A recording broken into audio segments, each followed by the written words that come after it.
Pozdrav, dragi ljudi.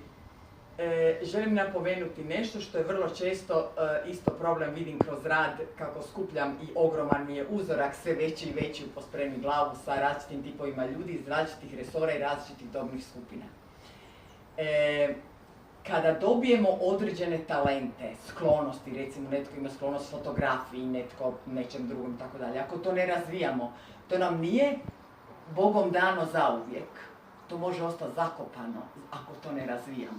A da bismo to razvijali, moramo biti u zdravom okruženju. Dakle, čuvajmo svoje talente, gradimo ih i čuvajmo uvjete u kojima oni rastu. A ono što smo dobili svi i najvažnije da čuvamo je unutrašnji glas, intuicija.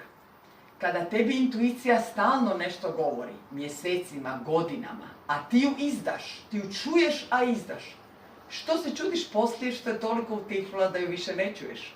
Odnosno ona izda tebe, ne zato što je ona izdajica, nego više ne možeš znat šta je intuicija, što mi dosta često klijenti kažu, ja više ne čujem svoju intuiciju. To je zato što si se previše dugo pravio ili pravila, ignorirala joj glas, pravila da ne govori, a ona te jasno vodila, ali je pitala hrabrosti. I onda mi radije se povučemo, izdamo ju, a ona je tu da nas čuva, samo zato da ne bismo mijenjali možda neke odnose, što je recimo najveći i najbolnije pita oko odnosa, nekima oko egzistencije, dira u neka krupna područja, ljudi se boje da će biti lažno optuženi. Pa lažne optužbe su zona komfora svakom pravom borcu kad pogledate kroz povijest.